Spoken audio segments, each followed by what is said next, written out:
All right. So, yeah, it's been a while. How are you? Yeah, not too bad, not too bad. Currently just beating my time doing studying. Guess what I have next to me? What is Yeah, a cat? Oh, yeah, it's still the fourth edition, lah. yeah. It's still the fourth edition, so Oh, okay. this year's the year lah. All right. Hopefully, lah. Yeah, fingers crossed Hopefully, lah. hopefully, lah. I've Yeah, been hearing this is the year for the last 4 years, lah. this is the year for sure.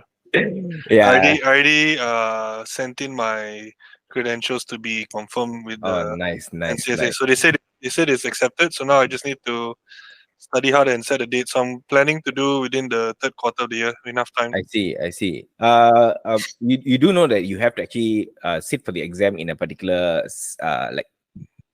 exam. Is like an exam. It's not a hall. It's like an exam center. Yeah, yeah. You told me. Oh yeah. So it's like I told you what. There's 3 cameras looking at you. There's no calculator allowed, right?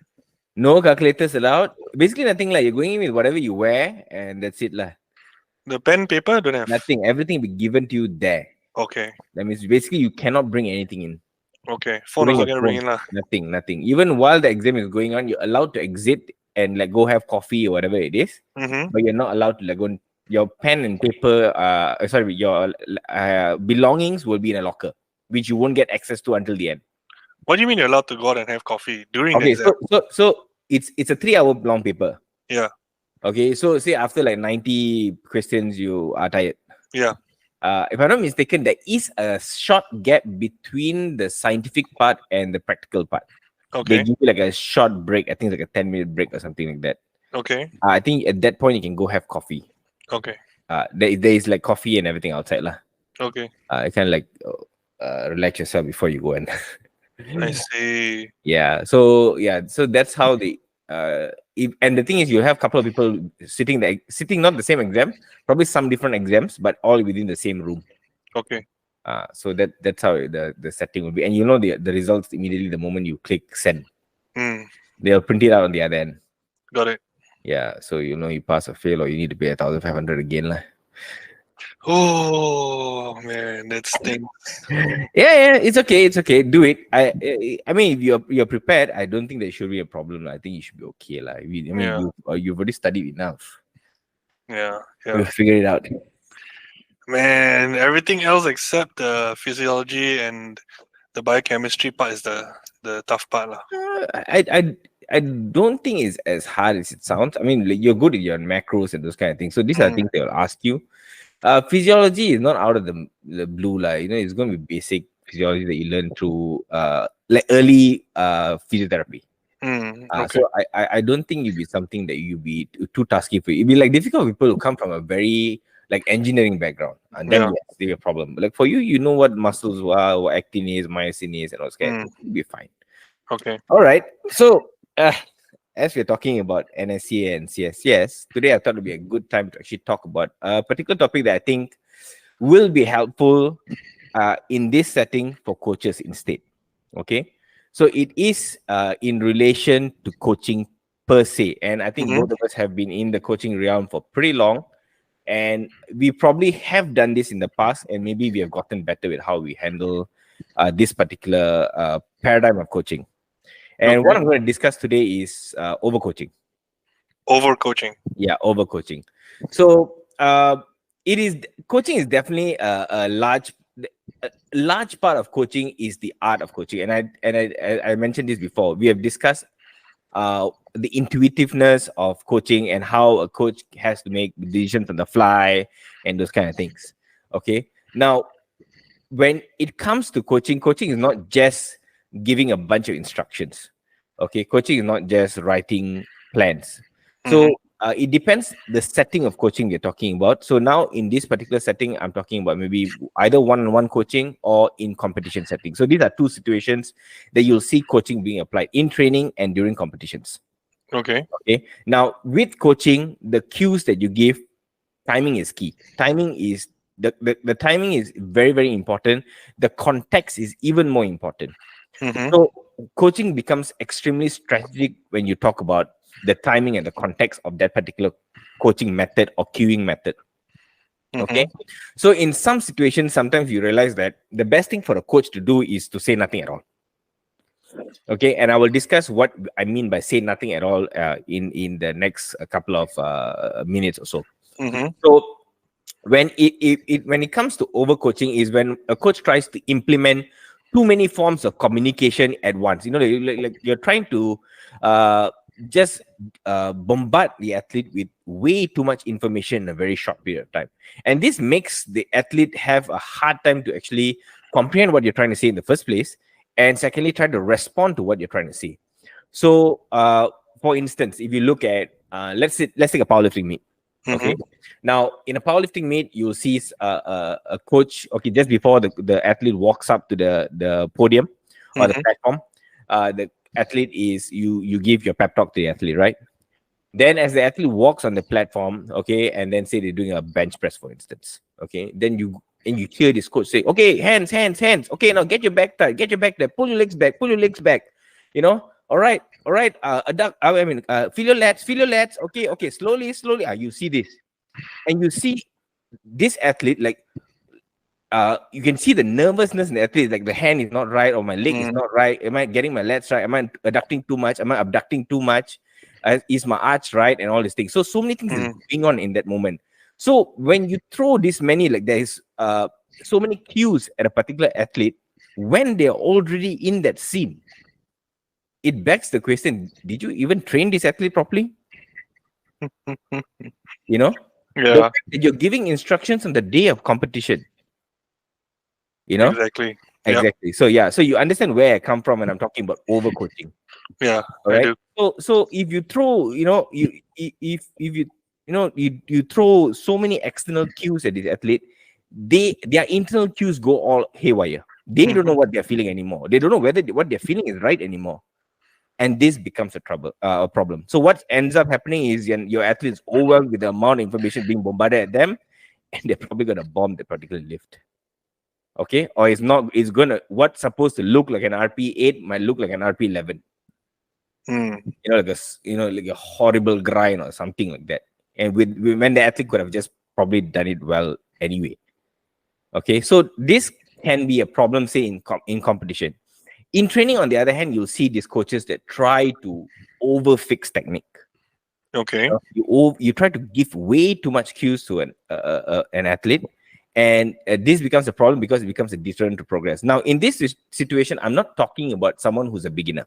In the setting of training, I'm talking to a coach who's not training someone who's an absolute beginner. That means never touched the bar in their whole life. Okay, I'm talking about someone who's been lifting for maybe a couple of months to years.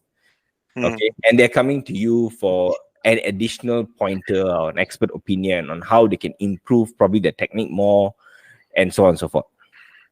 Okay. So there are a few things that I want to walk through when I'm talking about overcoaching.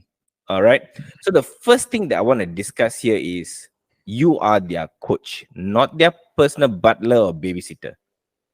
All right. So when I say that, you see this happening with younger coaches, maybe some experienced coaches who've been doing the same style of coaching for years on end and never had any improvement in their process. Okay. So what happens here is you end up holding the hand of the athlete throughout the entire process. And you and I know, as athletes, we are both coaches and athletes. And when we take on the role of an athlete, we take on the role of someone who's trying to improve. You're trying to put in the effort to improve. At the same time, you're hoping the coach gives you the information required for you to go further. Not the coach do everything. You know, not so. What I'm saying here is, like, say for instance, right, when I was a junior doctor, right. So I remember this when I was going to do my first, assist my first cesarean section. All right. So cesarean section per se is not like I don't know what cesarean section is. I've studied in medical school. But now as a trainee doctor, okay, I'm going there in an attempt to be trained by a senior doctor. Now, you cannot walk into a theater and say, I don't know anything. Like, hold my hands and tell me what to do.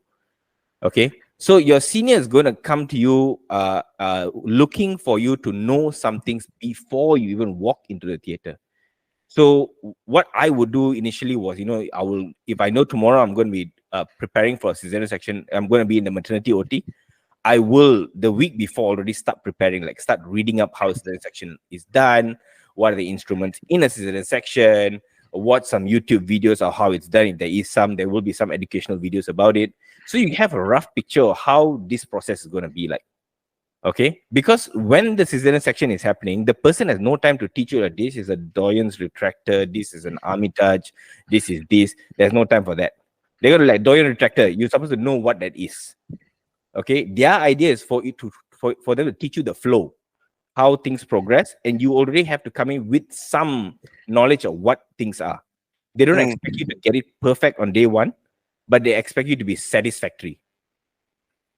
So they have something to build on. So if you come there as an absolute noob with no knowledge at all, then the person ends up getting pissed at you. So you have to understand, when you're going to a coach, right? You're not looking for a 3-hour lecture about how or what a quadricep does.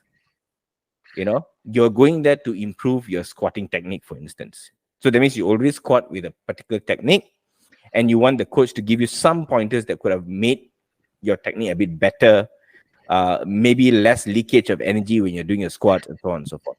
Is this applicable to just athletes or the entire populace of coaching? I would say that if you're talking about trainees, right? As I say, you got to differentiate someone who is an absolute newbie. Means a person who has no clue how to do it. It's a different story altogether, because they are coming there. That's like going to first day of med school. Mm. Okay, you have no idea what you're dealing with. This is the first time you're going to hear some terms you've never heard before, see some things you have never seen before. Mm. So that is a different paradigm altogether. That, of course, you need to do some hand holding initially, and then you take off the training wheels as they get better and better. And we see that with every new client we take on. There is a lot of hand holding initially, and slowly we let them get into their own groove.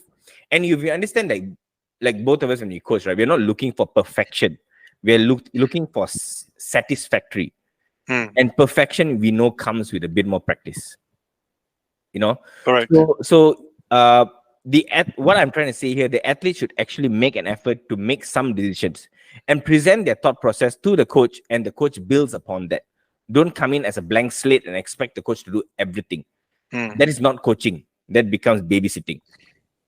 Correct. There is a clear difference between it. And as coaches, we have to resist the urge to, because it's exhaustive. If you have one client, it's fine. What if you have 15 clients? Are you going to be hand holding every 15 clients of yours? Nope. Yeah.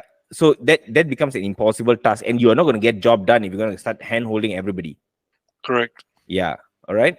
So, and this is how athletes progress when they understand how decisions are made. So for instance, right? Look, the athlete does a particular thing, and say feels a particular way, and gives you the feedback, and you as a coach will decipher whether that is a problematic issue or it's something that they can live with or will get better with as they progress. Now, the importance here is you as the coach, how you make that decision, or how you as a coach convey that message, is teaching the athlete how you think as well. Mm. You have to understand, as athletes, at some point you become a coach. Some people look up to you as someone who understands what this should be done, how things are done, and at some point you are the person who's going to take on other people to teach the same thing. So even you and I know that we have learned from our coaches. Of course, we have read and everything, but we have also been trained by coaches, and we understand. We are trying to learn their thought process as well. Mm. So likewise for the athlete, I think that is the same thing that they should be looking forward to, is to learn the thought process of the coach. And for that to happen, like you said, there must be a point at which you meet each other. Correct. Understand? You can't be doing all the work and the athlete just comes there and just do squat. Okay, squat. Then that's it. There's no question. There's no question. Talking in between. There's no discussion of the process. There's no understanding of the process, and then this becomes very, very problematic. I think the misunderstanding that many people have when they hire a coach is that they think that I pay this person X amount of money and he does everything for me. Well, there is some truth to it in the sense that the coach will handle the thinking process for you, and he will plot out, okay, this is the direction you should go, and you yourself make an effort to go. But in order for you to truly walk the path of what the coach is directing you at, you need to be also engaging with the coach, because like anything else, if you're going down a path, you also need to have the questions going through your mind, like, why is it this path? Why am I taking this particular road to this destination? Why not the other road? And somewhere along the line, if you have or develop this curiosity, you're going to ask yourself, oh, isn't that road faster? Which will prompt you to ask your coach and engage in conversation. And even if you as an athlete have no aspirations to become a coach, it's it's a learning process, whether it's for the competition, for fitness, but in life in general, because you are going to learn something that is not uh, pertaining to fitness or your Yeah, fitness goals. exactly. So I guess in some way I'm saying that you got to create some self-sufficiency, and the athlete should understand the entire coaching process is not only about building physical strength, it's also building the ability to problem solve. Mm, And yeah. as coaches, I think you have succeeded as a coach when your athlete has the ability to start problem solving, and they come to you for, of course, your expert. I mean, like the programming part definitely takes a lot of experience, and as you get more experience, you realize the coaches know how to tweak a program in a particular way in order to bring the best out of the athlete, and that takes many years of experience. you know Yep. so coaching is just not just one paradigm of just technical aspects. There's so many other things they can talk about when it comes to coaching. All Correct. right. So the other thing I want to talk about is, as a coach, you should not be waiting for perfection to progress. This is something that it can be very, very, it may retard the progress of an athlete. Okay. Now you get in training, I think we should resist the urge to get sucked into getting everything perfect. And as a coach, for you need to understand that the athlete will go from satisfactory to greatness. You can't expect greatness on day one or perfection on day one and expect them to stay there. And you and I know that when we are teaching someone some technical moves or some particular new movement, you expect a certain level of like movement proficiency before you allow them to take this on by themselves. Okay. And as you go, you give subtle pointers here and there in order for them to improve it along the way. But that doesn't mean like, okay, I'm going to stop you at 60 kilos of squat till you get this right. And I'm not going to move from 60 kilos until you perfectly come down. The bar is really sitting nicely just on your rear delts. Your elbow is not moving an inch forward when you're coming down. There is absolutely no valgus twitch when you're going on the way up. All of this nonsense. Mm-hmm. Okay. So when you put too many perfectionist cues into your coaching, you are going to kill their progress. And understanding what is a workable range, and as long as it stays within this zone, I think we are fine. And as a coach, I think you have to understand that there are some things that you may have to say something about, and there are some things you should just let it be. All right. True. So if you start trying to correct everything, and I think I've done this in the past when I had a client who had a slight valgus knee, actually, not varus knee, a valgus knee. So the knee kind of bends out a little bit. Okay. And this is before the person starts squatting. So, as a young coach, you immediately think your glutes are not really working well. You're not abducting enough. You're actually just keeping your feet, your hips in adduction. That's causing your knee to, like kind of fan out in a valgus position. So, I constantly kept giving him cues to like open up your hips, and one day I was like, okay, this doesn't make sense. Because he says when he opens up the hip, he feels very uncomfortable. He Mm-hmm. prefers the more adducted position and a bit more of the valgus in the knee. Mm-hmm. So I finally like, okay, fine, let's do an X-ray of your knee and see what's going on. He happens to have a small lateral femoral condyle. So what actually was going on was his best position. Anatomically, that's his best position. Mm-hmm. And trying to get someone to look the same as everybody else then becomes a problem. So when he told me he was comfortable, that means he actually felt comfortable. So when I understood that, and I just let him do squat the way he was squatting, Mm-hmm. he started showing progress, and he didn't get injured either. Mm. So these are things that I wished someone told me in earlier on, but I had to learn it the hard way, lah. and make correction from there on. I mean, that was a teachable moment for myself, lah. Mm. So I think as a coach, sometimes that is one thing. The other thing is try not to be an over perfectionist. If someone has a slightly rounded back when they're doing a deadlift, you're like, no, this is bad, you're gonna get injured, and imagining that your spine is just made out of glass.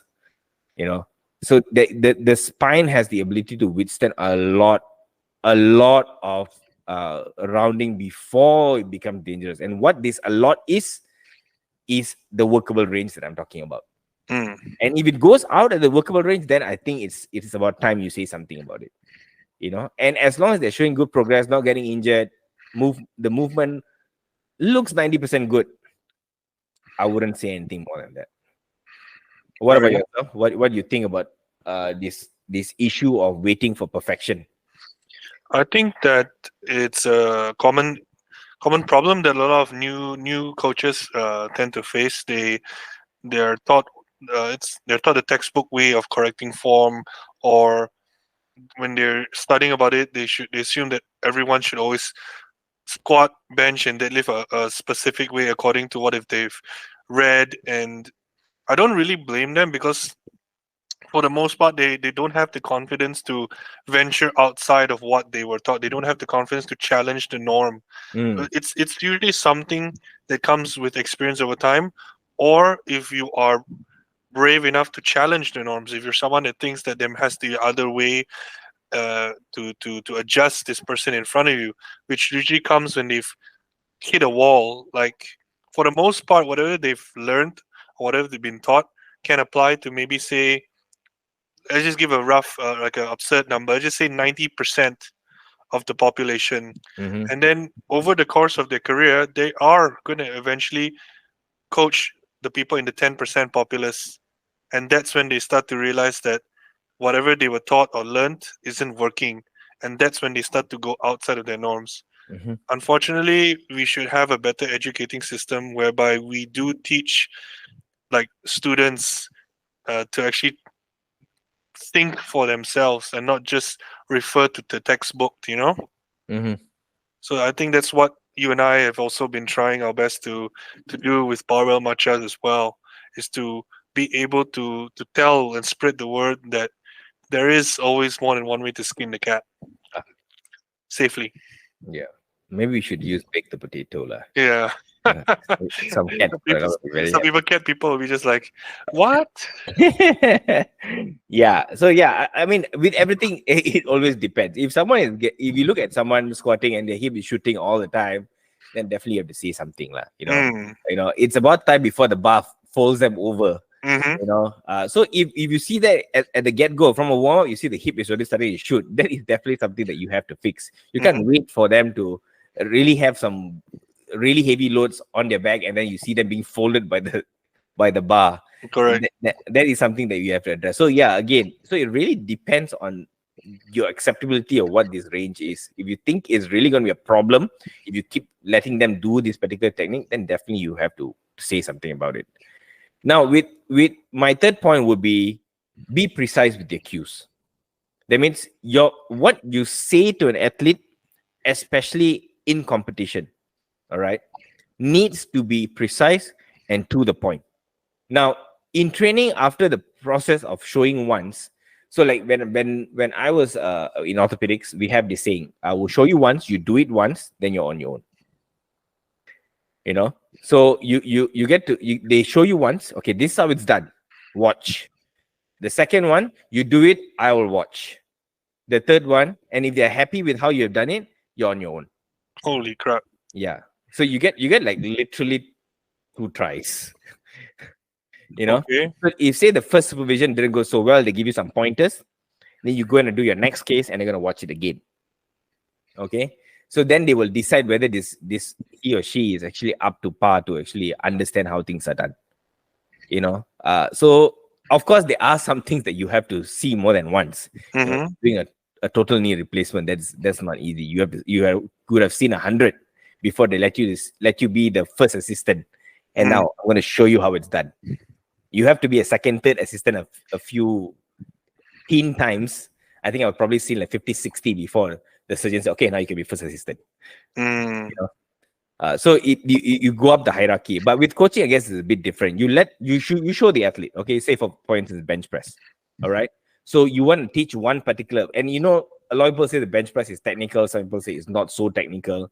I guess it's depending on the person. Okay. For me, I find bench press as a very technical movement. Okay. For some people who are naturally good bench presses, probably is not as technical. Maybe for you, it's not as bad.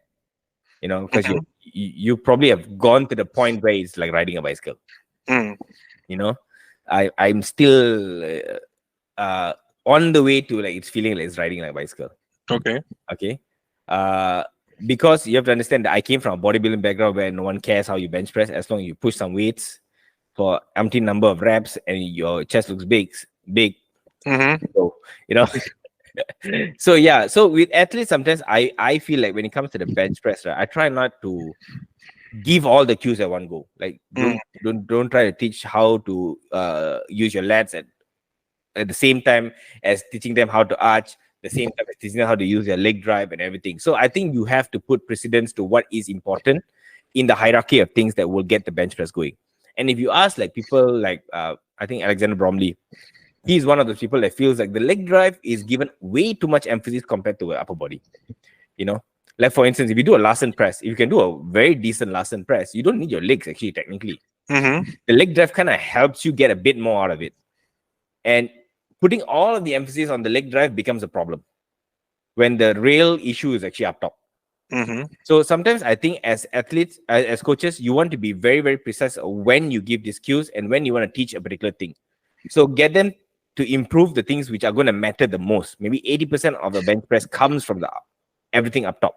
Mm-hmm. And then when they start getting the hang of it, then you probably want to perfect how the leg drive works. Of course, you have to get them to put your legs down, your butt down on the seat because the competition requires you to have that there. Mm-hmm. But the ability to use it to its max, you know, some people have the heaving press where they kind of bring it down into the chest and get it out. Not everybody will work with the technique, you know. So having the ability to get your athletes to get the first 80% right, and then as they get more and more experience, they get the hang of how to use the legs in their lift. You know, so like when I was teaching one of my newer athletes for the SANC, the novice, right, the novice championship, my emphasis was more of trying to teach them the up top part. You know, the leg drive will come in later once they get a bit more better at handling what's going on up top. And I realized that itself got the person to a very decent number initially.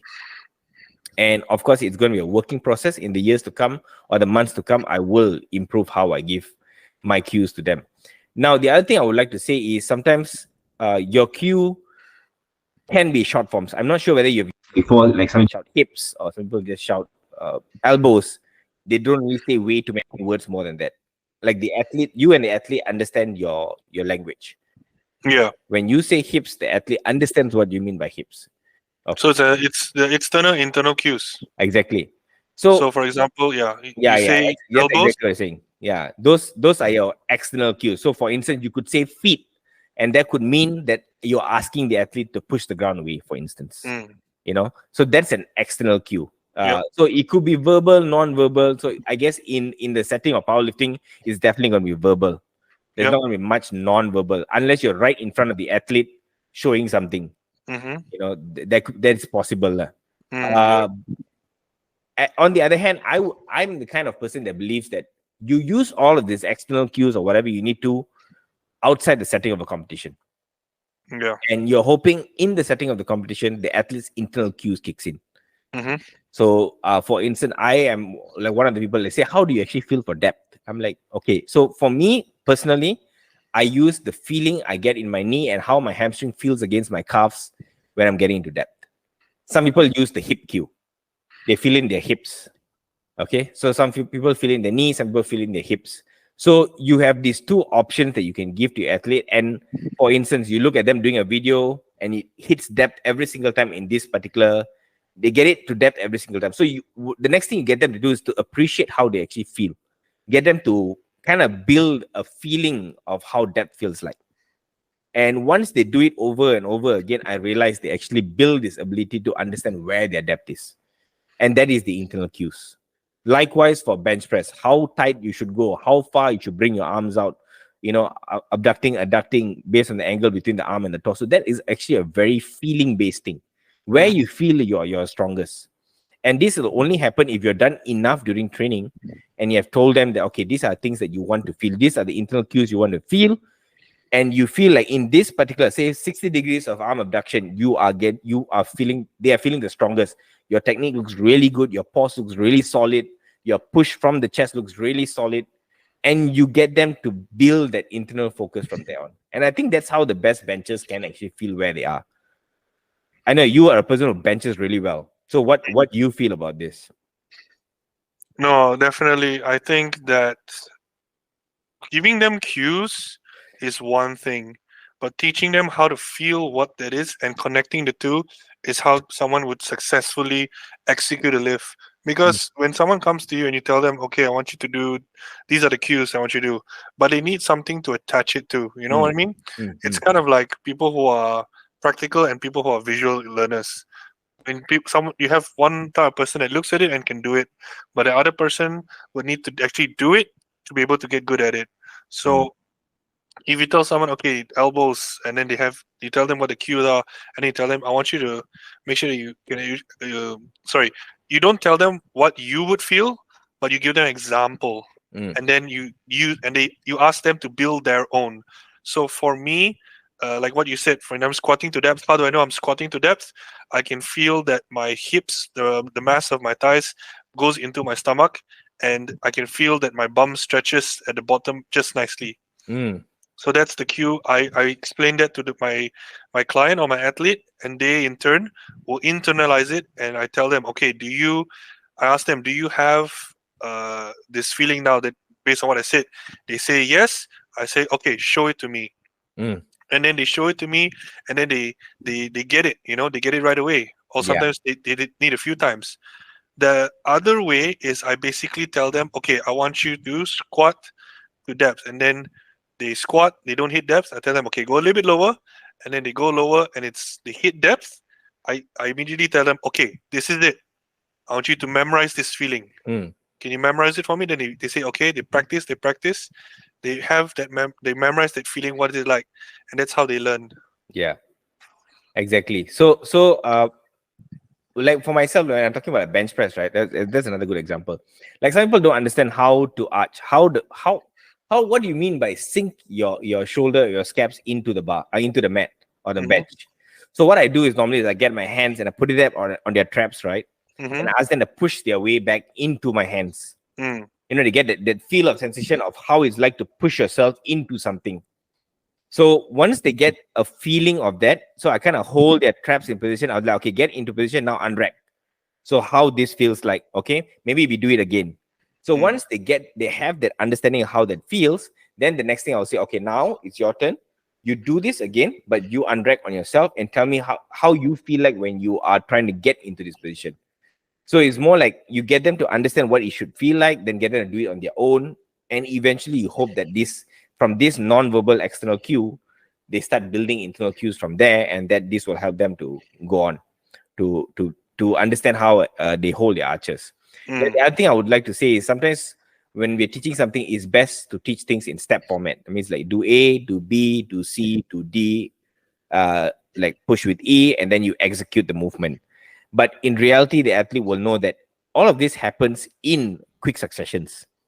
But sometimes showing it in slow motion initially, and then eventually getting them to get it all to gel in together when we're like, when we teach squat, right? When we do our workshops, we're like, yes, okay, put your hands here, you put the bar here, you unrag, first step out, second step out, third step out, adjust a little bit, okay, and all these things kind of hinge at your hip and go down and up and this kind of thing. But in reality, we know that all of this happens in like 2 seconds or 3 seconds, So this is nothing that as coaches, these cues are very, very important. All right. And I would say that the thing that we have to understand, there is no really like right and wrong cues. There is definitely the timeliness of the cue and how it will impact your athlete. So I personally say very few things to my athletes, especially when they are getting up to the platform. Most of my talk is to actually help them emotionally It's more like a pep talk. I'm done with my pointers at that point already. Okay. And if I do have pointers, I keep it to what will be very, very essential. Say, for instance, like Dylan comes up to me and said, like, your athlete's left hip is a bit high. Mm. Probably going to get called on the next one. Okay. So that is important. That could get you red lighted. Mm-hmm. Okay. That would be probably the thing I would tell them to kind of just keep their eye on. But I'm not going to tell them to do technical change at this point. Yeah. Now, I'm not going to say, okay, move your legs out an inch wider. No, nothing like that. I'm not going to change that at this point because this is not the place to do that. Because I'm going to shift their internal cues. Okay, so yeah, so the important thing here is during a competition, I think it's very, very important to keep your cues to what is essential for the day, what is important at that point, and that's it. I don't think we should be doing anything beyond that. Don't be changing your technique at this point. Don't be over cueing at this point. And the last point I would like to say is every athlete really responds to different cues. Not all athletes like you shouting at them. Some athletes likes it being very quiet. I think between you and I, we understand that when I'm about to go on platform, I don't like too many words. And you yourself don't say too many words to me. You just tell me what's important. Give me a more like a mental boost, and we stop at there. Mm. You know, I remember before the deadlift, all you said was hold it hard and pull like you've never pulled before. That's it. That's all the cues that you gave me, and that's all that I needed. That I was going to put in my max effort. That's it. At this point, there is nothing else needed to be said because the training has been done. I've been doing this over and over again, and I don't need anything beyond that. You know? Yeah. I mean, I think the caveat here, or at least, is that unless the athlete is incredibly forgetful, you've been training the athlete for what, 12, 14, 16, sometimes 20 weeks. I'm pretty sure they know what you're going to say or what they should be doing, because Mm-hmm. if you have been using the same cues from the beginning, it's going to be instilled in them whether you say it or not. So saying the least will do the most. Yeah. So I think that is something that will be important to be said. And again, there are different athletes that respond to different cues very differently. Yeah. So yeah, so you need to understand each and every. I mean, if you have 5 athletes you're handling for the day, then you have to understand how different athletes respond to your cues, and that comes with your experience as a coach. You know, your relationship with your athlete. Everybody has a different relationship with their coach, and depends Mm-hmm. how your relationship is with your athlete. Mm-hmm. So the gist of this particular episode is very important. Here is, coaching is an art. All right, it's Yep. an art. It's an art of timeliness and context. You have to know when to say what to say at what particular time, and to who you have to say this. You know, you have to understand as a coach, you need to allow your athletes to be empowered a little bit. You have to self-empower them, create some amount of self-sufficiency. Do not worry, your athletes not going to leave you just because they're slightly self-sufficient. There is a lot more to coaching than you just teaching them how to squat. There's a lot more. There's a lot more they're looking from at you for, besides the point of you writing their program. There's a lot more. They are looking for your keen and expert eyes that they themselves probably will not see. That Mm-hmm. is where your job as a coach comes in. And I personally, when I hire you, I'm not looking for you to teach me how to squat. Yeah. No, I'm looking for more than that. I'm looking for what are the subtle pointers that you can give me to improve the way I execute some particular things. You know, Mm-hmm. maybe I'm feeling some particular way. You could tell me something to help me maybe improve on how I feel. That's it. That's all I'm looking for from a coach. And of course, yes, of course, the programming is important, but it's something that we can discuss along the way. Okay, Yeah. so you are not trying to babysit your athlete here. None of us are trying to babysit our athletes here.